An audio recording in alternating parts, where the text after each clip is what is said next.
결혼 생활 3년 차에 접어드는 올해 33살 여자입니다. 결혼 생활 내내 남편하고는 아무런 문제가 없었어요. 진짜 문제는 결혼도 하지 않고 시부모님 밑에 얹혀 살던 아주버님에게 있었지요. 시어머니와도 별다른 문제 없이 잘 지내는 편이었는데 항상 아주버님만 엮였다 하면 큰 문제가 있었죠. 남편은 저보다 2살이 많고 아주버님은 남편보다 2살이 더 많았습니다.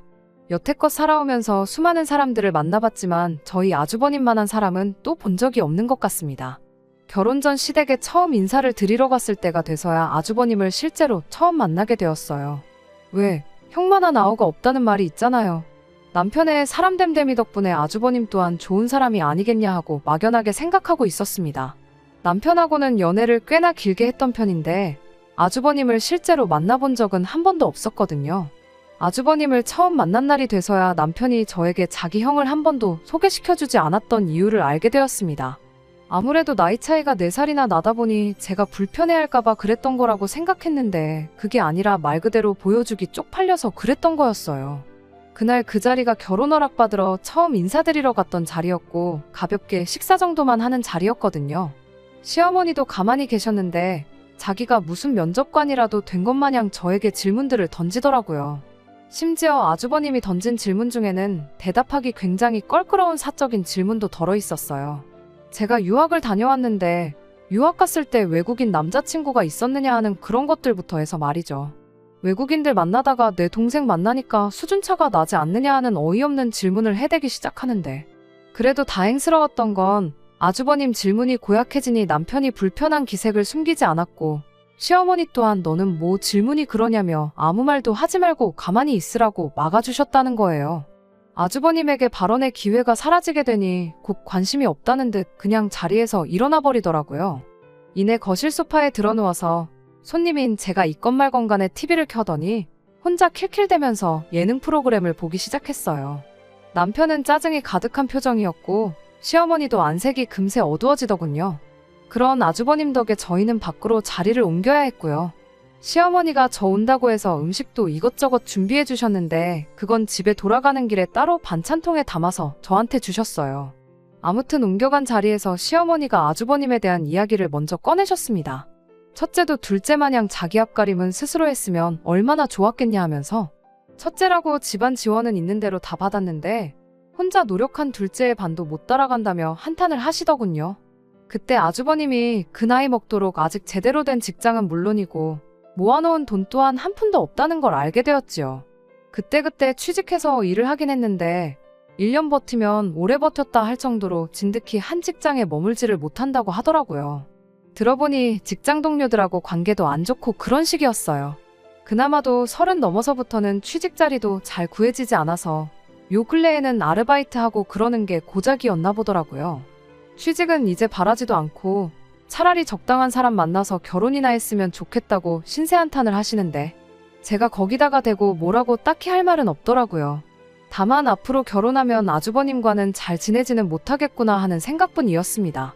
그래도 시어머니도 아주버님이 저런 사람인 거 잘 알고 계셨고 남편도 앞으로도 형님과는 얽히지 말자는 주의였다 보니 저런 아주버님 때문에 결혼을 다시 생각하거나 할 필요까지는 없어 보였습니다. 이후로 결혼식 때까지 아주버님을 따로 만날 일도 없었고요. 결혼 후에도 아주버님하고는 그렇다 할 교류가 전혀 없었죠. 허나 그런 아주버님을 피할래야 피할 수 없는 날들이 덜어 있었는데 아무래도 아주버님이 시부모님 밑에서 살고 있었다 보니 시댁 방문할 때만큼은 아주버님을 매번 마주해야 했습니다. 결혼 후 처음 맞는 시아버지 생신날이었어요. 주말에 어디 괜찮은 곳 예약을 해놓으려고 했는데 어머님께서 뭐하러 굳이 밖에 나가서 큰돈을 쓰냐, 아버님이 생일은 당일에 챙기는 걸 좋아한다며 퇴근하면 남편하고 저녁 먹으러 시댁으로 오라고 하셨습니다. 원래는 생신 선물 겸해서 용돈 하시라고 50만 원을 드리려고 했는데 아주버님까지 포함해서 5명 식사비 생각했던 것까지 해서 100만 원을 준비했어요. 퇴근하고 남편과 중간에서 만나 시댁으로 곧바로 출발을 했죠. 늦지 않으려고 퇴근도 딱 시간 맞춰서 하긴 했는데 그래도 퇴근길이라고 차가 막히는 바람에 예상했던 시간보다 20분 늦게 도착을 했습니다. 도착 예상 시간이 늦어짐에 따라 시어머니께도 언제쯤 도착하겠다 미리 말씀을 드렸었죠. 시댁 도착하니 시어머니는 식사 준비에 한창이셨어요. 혼자 분주하게 이것저것 준비하고 계시길래 저도 곧바로 외투만 벗어놓고 시어머니를 도왔습니다. 아주버님은 어디 간 건지 코빼기도 보이지 않고 혼자 준비하고 계시더라고요. 시어머니는 제 생각을 바로 읽기라도 하셨던 건지 쓴웃음만 지으며 첫째는 술을 아주 진탕 마시고 오늘 아침 돼서야 들어와 여태껏 꿈나라라고 하더군요. 그때가 평일이었는데 그때까지 자고 있는 것도 대단했지만 평일에 아침까지 술을 먹고 집에 들어오는 것 또한 대단하구나 싶었네요.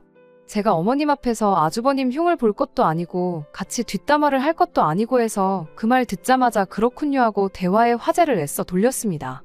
그렇게 시어머니 도와서 음식 준비 끝내고 상 다 차려놓고 식사를 시작했습니다. 식사 시작 전에 어머님이 아주버님한테 밥 먹으러 나오라고 깨우긴 했는데 아주버님은 그때까지도 방에서 나올 생각이 없어 보였죠. 그래서 식사를 먼저 시작했고요. 아버님께 생신 선물로 준비한 봉투들이니까 뭘 이렇게 많이씩 주냐며 엄청 좋아하셨어요. 식사 시작하고도 화기애애하니 분위기가 엄청 좋았죠. 식사 중간쯤 돼서야 방문이 열리는 소리가 들리더라고요. 아주버님은 부시시한 머리에 눈곱도 떼지 않은 채로 자리에 앉더라고요. 그러더니 저를 보고 잔뜩 인상을 쓰고는 저한테 언성을 높이기 시작했습니다.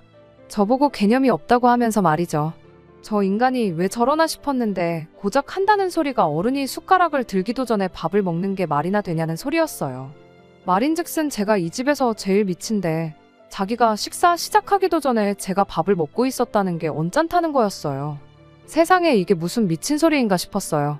식사 시작 전에 어머님이 깨웠을 때 곧바로 나오지 않고 지 잠 깰 때까지 방구석에 처박혀 있던 게 누군데 저러나 싶더라니까요. 제가 뭐 아주버님 숟가락 들 때까지 침만 꿀꺽 삼키면서 가만히 기다리고 있지는 않았겠지만 말이에요. 아주버님의 헛소리는 제가 받아칠 필요도 없었습니다. 누가 봐도 말도 안 되는 억지였고 남편도 그게 무슨 개소리냐며 마치 아주버님하고 당장 싸움이라도 할 듯이 불편한 기색을 숨기지 않았거든요. 분위기가 삭막해지는 가운데 어머님과 아버님께서 먼저 두 자식들을 말렸어요. 그리고는 아주버님한테 폭탄 선언을 했습니다. 그때까지는 저도 엄청 통쾌했습니다.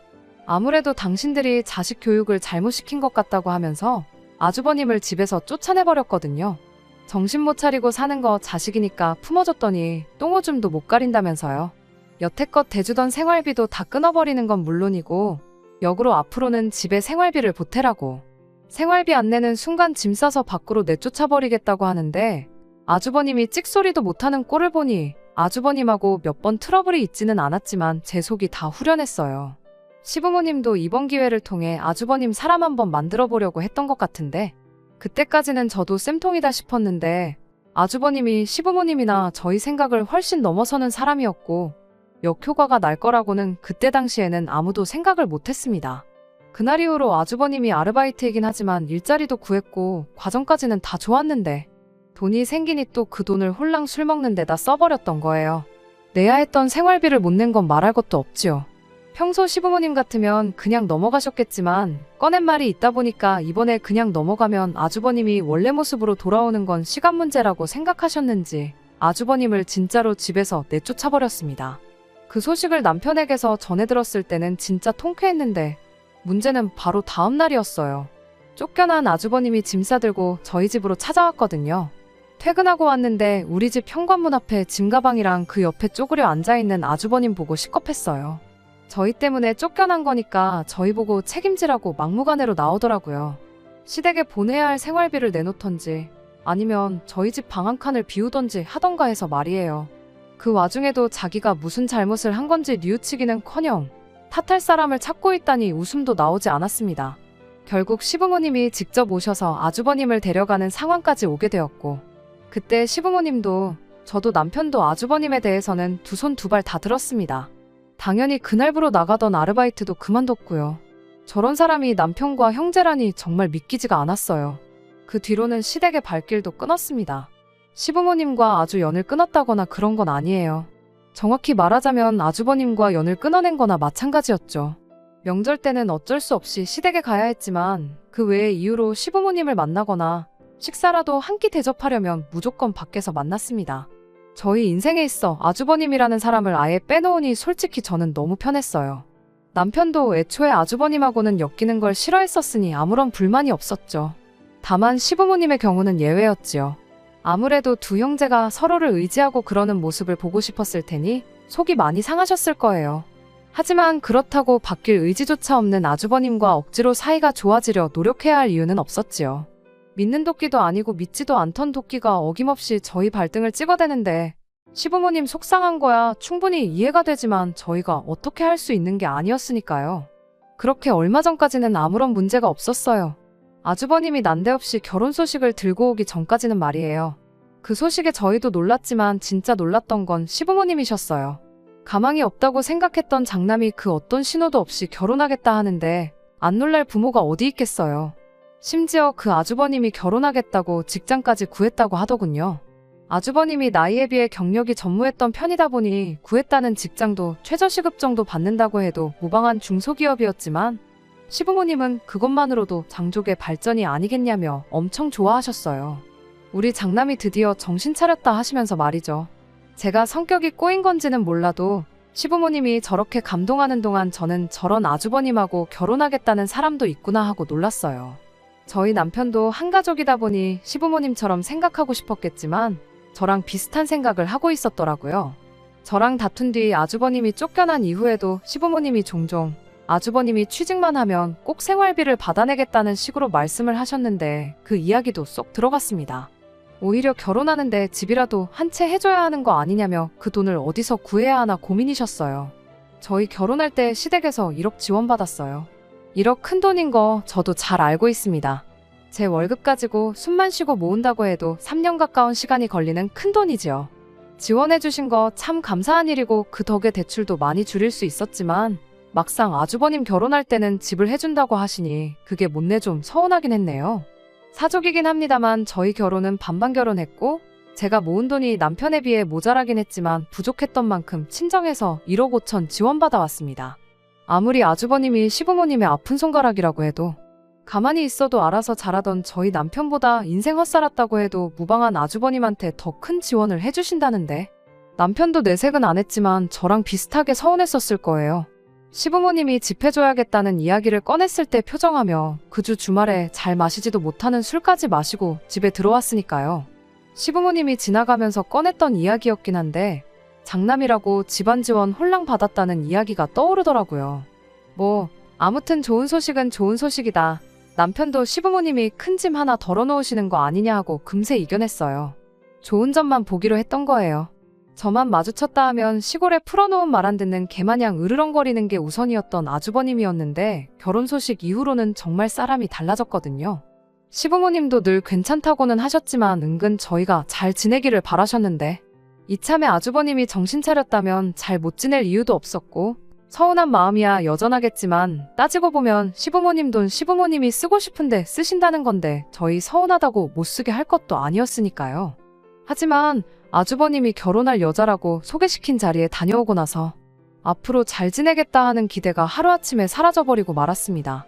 은근히 궁금하기는 했어요. 어떤 여자가 과연 우리 아주버님하고 결혼을 할까 하는 게 말이에요. 그런데 막상 자리에 나가니 멀쩡하다 못해 외적으로 너무 괜찮은 사람이 떡하니 앉아 있었거든요. 과장 조금 보태면 연예인 누구를 닮았다고 하면 진짜 그렇네 하고 생각할 정도로 말이에요. 심지어 나이도 27살로 저보다도 훨씬 어렸어요. 예쁜 외모에 10살 차이 나는 어린 신부인 것도 모자라 집안 배경까지 좋았습니다. 부모님 두 분 다 전문직에 종사하시고 재력도 빵빵해서 집도 혼수도 다 여자 쪽 집에서 하기로 했다고 하더라고요. 그런데 그때부터는 놀라움이 아니라 점점 이 상황이 진짜인가 의심부터 갖게 되었어요. 사실 말이 안 되잖아요. 아무리 27살 아가씨가 세상 물정을 모른다고 해도 저런 사람이 모아놓은 돈은 물론이고 월급 200만 원 언저리 받는 데다가 집도절도 없는 우리 아주버님하고 결혼을 하겠다는 것부터가요. 결혼이 아니라 연애를 시작했다고 해도 안 믿었을 거예요. 아주버님이 외모가 괜찮으면 또 몰라요. 저희 남편이니까 그런 걸 수도 있지만 제가 볼 땐 저희 남편이 훨씬 괜찮거든요. 뭐 학교 다닐 때야 새님인 저희 남편보다 날티나는 아주버님이 더 인기가 많았을 수야 있겠지만 그런데 거기에 집도 혼수도 다 해올 테니 아주버님 보고 몸만 오라는데 그 상황에 제가 아니어도 의심할 사람은 한 트럭이었을 겁니다. 그런데 제 예상과는 다르게 시부모님은 이 모든 상황을 진짜라고 생각하시는지 어떻게 맨몸으로 아들을 장가 보내냐며 뭘 해줘서 보내는 게 당연하다고 당신들이 뭘 해주면 좋겠냐 그런 걸 묻고 계시더라고요. 그래도 정말 0.1%의 확률로 이게 진짜일 수도 있으니 당장 그 자리에서는 말을 아꼈습니다. 자리가 끝나고 아주버님은 예비 신부 집에다 데려다주고 오겠다고 그 여자랑 자리를 비웠어요. 어머님, 아버님은 그 상황에 입이 귀에 걸리셔서는 아주 싱글벙글. 산통 깨는 것 같긴 하지만 제가 한마디 안 할 수가 없겠더라고요. 그래서 뭔가 좀 이상한 것 같다고 남편 옆구리를 쿡 찔러서 소근소근 말했습니다. 다행히 남편은 저랑 생각이 같았어요. 저 여자 뭔가 있는 것 같다며 제가 말하기 껄끄러웠던 것들을 대신 시부모님께 말해줬어요. 하지만 시부모님은 저희들 말이 귀에 들어올 리가 만무했죠. 암만 고슴도치 자식이라지만 자기 눈에는 우리 아들이 훨씬 훤칠하고 아깝다는 말을 하시더라고요. 남편과 저는 상황을 좀 더 지켜보자고 시부모님을 설득했어요. 시부모님은 그러겠다고 하셨지만 말뿐이었습니다. 정작 상견례 자리에는 저희를 부르지조차 않았어요. 저희 모르게 상견례까지 진행을 하고 얼마 지나지 않아서 결혼 준비를 시작했습니다. 그리고 그 과정에서 시부모님과 완전히 갈라서게 되는 일이 있었습니다. 얼마 전에 시어머니께서 급하게 볼 일이 있다며 저희 집에 찾아오셨어요. 장가보낸 아들 집에 시모가 괜히 들락거리면 부부 사이만 나빠진다며 저희 집엔 집들이 이후로는 한 번도 찾아오셨던 적이 없던 시어머니셨다 보니 그 방문이 보통 일은 아니겠다는 예상이 들었어요. 아니나 다를까 대번에 돈 이야기부터 꺼내시더군요. 저희 아파트를 담보로 잡아서 대출을 한 5억 정도 땡겨와 보라고 하는데 제가 들은 게 정녕 진짜인지 제 귀를 믿을 수가 없었습니다. 남편도 얼굴이 사색이 돼서 갑자기 웬 5억 타령이냐고 집에 무슨 큰일이라도 난 거냐 하면서 어머님께 되물었지요.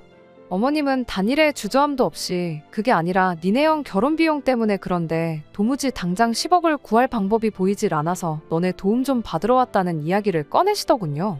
저희 집을 담보로 5억을 받아오라는 것도 가당치 않은데 10억이라니 그건 또 무슨 소리냐고 대번에 되물었어요. 어머님은 상견례 당시 이야기를 꺼내더군요. 예비며느리야 우리 아들한테 푹 빠져있으니 그렇다 쳐도 예비사돈들은 결혼을 탐탁치 않아 했다고요. 하나뿐인 외동딸 시집 보내는 거니 당연히 집도 혼수도 다 해줄 수 있지만 우리 딸을 행복하게 해줄 능력이 있는 남자인지 봐야겠다고 했답니다. 그리고 그때 요구한 게 10억이 찍혀있는 통장이었다고 하더라고요. 그 말을 듣자마자 그때 당시 저희 의심이 확신이 돼버리고 말았어요. 그래서 시어머니께 이거 100% 사기라고 안 봐도 뻔하니 볼 것도 없다고 말씀드렸죠. 그런데 이게 웬걸 시어머니는 벌써 시댁집을 담보로 잡아서 5억을 내줬다고 하더군요. 그런데 시어머니 반응에 당황하는 기색은 하나도 없고 확신 가득한 말투로 절대 사기가 아니라고 하는 겁니다. 사돈 측에서 그 10억을 만들어 오라고만 했지 달라고 한 게 아니지 않냐고요. 게다가 3억을 만들어 오는데 유예기간을 3년이나 줬대요. 사기를 칠 양반들이었으면 진작에 입금부터 하라고 했지 3년이라는 긴 시간을 줬겠냐며. 일단 10억만 만들어 놓으면 집 명의도 공동명의로 해준다고 했다고. 그러니 하루빨리 10억을 만들어서 장가 보내는 게 시부모님 입장에선 이득이라고 설명을 하더라고요. 게다가 그 여자가 또 돈을 그렇게 잘 번답니다. 자기도 아주버님하고 하루빨리 결혼하고 싶다고 돈만 도와주면 대출이자에 추가로 돈을 얹어서 매달 입금을 해주기로 했다고. 벌써 5억 해주자마자 한 달치 이자에 추가로 200만 원을 더 얹어서 보냈다고. 그러니 너희도 빨리 대출받아서 돈 만들어 오고 돈 갚을 때까지 앉아서 200만 원씩 벌면 되는 거라고. 당신 오늘 여기서 자고 갈 테니까 날 밝으면 회사 휴가 내고 은행부터 다녀오자고 보채시는 겁니다. 여기까지만 들어도 큰일 났구나 싶었어요. 5억은 다행히 아주버님 명의 통장으로 보내셨다고 하길래 그럼 날 밝으면 은행부터 갈 게 아니라 아주버님한테 가서 통장 뺏어오고 그 돈도 돌려주고 오자고 말했습니다. 시어머니는 그런 남편을 두고 엄청 답답해하더라고요. 그래서 처음 소개받았을 때는 미처 하지 못한 이야기들을 꺼내게 되었습니다. 생각해보시라고 세상에 어느 여자가 37 먹도록 제대로 된 직장도 가져본 적 없는 데다가 미래도 없는 자기랑 10살 차이 나는 남자랑 결혼한다고 15억 집을 해오겠냐고요. 시어머니한테는 충격적인 이야기일 수도 있었겠지만 저 정도면 충분히 상황을 이해하실 수 있을 거라 생각했는데 오히려 어머님은 저희에게 화를 내셨습니다. 옆에서 가만히 말을 아끼고 있던 저까지 걸고 넘어지면서요. 평생 니들 뒷공무니도 못 따라올 것 같던 형이 잘나가는 집안에 사위로 들어간다니 배가 아프냐. 네 형 결혼 상대가 네 와이프보다 어리고 예쁜데 능력까지 좋은 게 그렇게 질투나서 멀쩡한 형 혼사길 방해를 하느냐 하면서 역정을 내는데 저랑 그 여자랑 비교한 것부터 엄청 충격적이었습니다. 제가 여태 알고 지내던 현명하던 분들이 맞나 싶더라고요. 아무리 막막했던 장남 미래의 동아줄이 내려왔다 해도 그렇지. 누가 봐도 썩은 동아줄이 분명한데 그 줄을 굳이 잡는 것도 모자라 이젠 멀쩡히 잘 살고 있던 저희까지 똑같은 썩은 동아줄을 붙잡으라 강요를 하시니 뭐라 할 말이 없더군요. 남편은 미래가 뻔히 보이는데 절대로 그 돈을 해줄 생각이 없으니 돌아가시라 했습니다. 시어머니는 끝까지 혀를 끌끌 차면서 어디 니네 형 결혼해서 잘 풀리면 두고 보자고 그때 가서 떡고물 좀 나눠달라고 해도 아무 소용없다시면서 자리에서 일어났습니다. 어머님이 돌아가시고 나서 남편한테 다른 건 몰라도 1억은 해드리자고 말을 건넸습니다. 남편이 저한테 제정신이냐, 너도 미친 거냐 하면서 독하게 말을 했는데 나도 생각이 있어서 그러는 거라고 걱정 말라고 한마디 해줬습니다. 결혼 생활 내내 저금했던 돈 탈탈 털어도 1억을 만들 수가 없었어요. 그래서 모자란 만큼은 염치불구하고 친정부모님께 빌려서 만들어놨습니다. 그리고 그 돈은 곧바로 시어머니한테 보내드리지는 않았어요. 들어보니 시어머니가 주변 아는 분들한테 작게는 몇백만 원, 크게는 몇천만 원씩 해서 돈을 빌렸고 시외가 친척분들한테까지 부탁해서 모자란 돈을 맞추셨나 보더라고요. 막판에 와서는 돈이 조금 모자랐는지 저희한테 다시 연락이 와서 1억이라도 만들어보라는 연락이 왔는데 미리 준비해둔 1억이 있긴 했지만 그때도 여전히 저희는 그럴 생각 추호도 없다고 단호하게 거절했고 만들어 놓은 1억도 따로 드리지 않았습니다. 결론부터 말씀드리자면 저와 남편의 예상이 맞았습니다.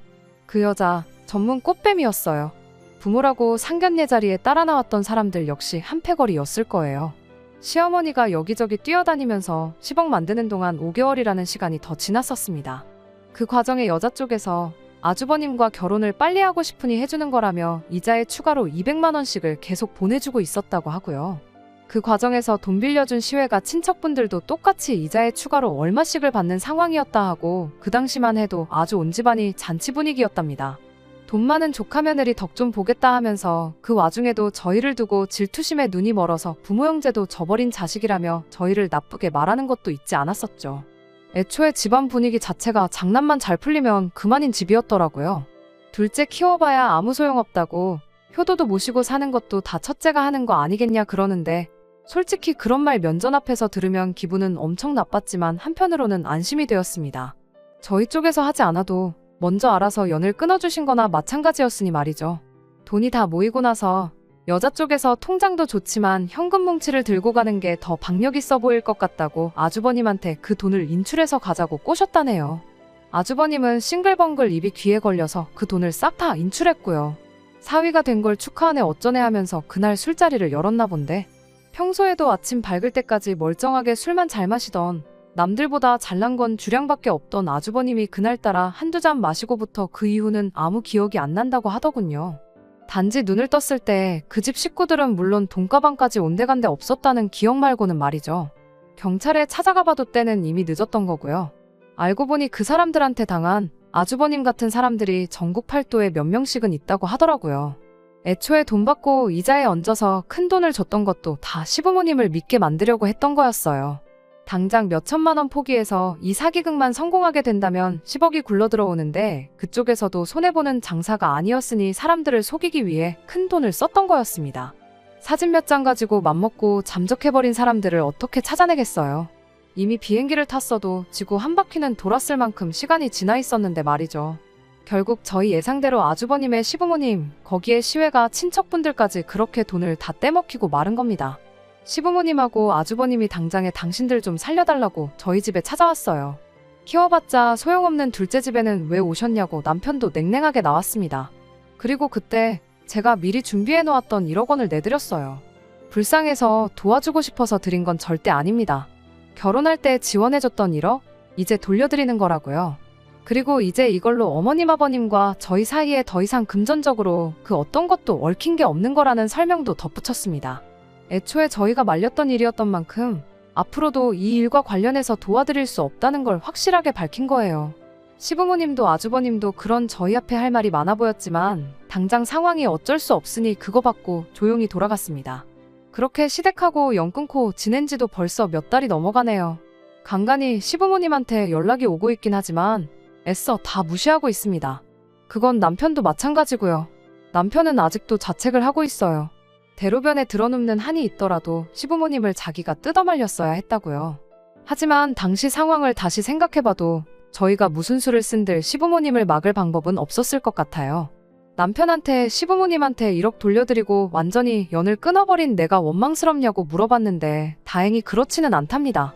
오히려 그 와중에 그 큰돈 내주고 깔끔하게 금전적인 관계를 정리해줘서 고맙다고, 그거 아니었으면 모르긴 몰라도 시부모님 빚을 우리가 같이 갚고 있지 않았겠냐고 하더라고요. 시부모님은 살던 집 내놓고 일단 친척분들 빚부터 갚아주셨답니다. 제가 드린 돈에 일부러 당신 대출도 원금 얼마를 줄였고, 아주버님도 시부모님 등살에 못 이겨 한 달에 이틀인가 쉬고 밤낮 가리지 않고 돈을 벌어오고 있다고 하더라고요. 아주버님 정신 차리는 값이라고 하기엔 너무 비싼 돈이 들었네요. 덩달아 시부모님까지 모든 걸 잃어버리셨고 말이죠. 뻔한 걸 두고 당한 사람들이 멍청하다고 하기엔 잠깐 주변만 돌아봐도 당하는 사람들이 너무 많은 것 같습니다. 제 친척분 중 한 명도 2년 전에 보이스피싱으로 엄청 큰 돈을 날리셨기도 하고, 제 직장 동료분 중에 한 분은 조직적인 투자 사기에 걸려서 여태 모은 돈을 몽땅 날린 사람도 있어요. 당한 사람을 탓하는 것보다 이런 일이 앞으로 일어나지 않도록 하는 예방책이 생기는 것도, 그리고 남을 속여서 돈을 갈취하는 사람들에게는 죄질에 걸맞는 강도 높은 처벌이 생기는 게 더 중요하다는 생각이 드네요. 끝까지 들어주셔서 감사합니다. 오늘의 사연은 여기까지입니다. 구독과 좋아요, 알람 설정 부탁드리고 더 좋은 사연으로 다시 찾아뵙겠습니다. 감사합니다.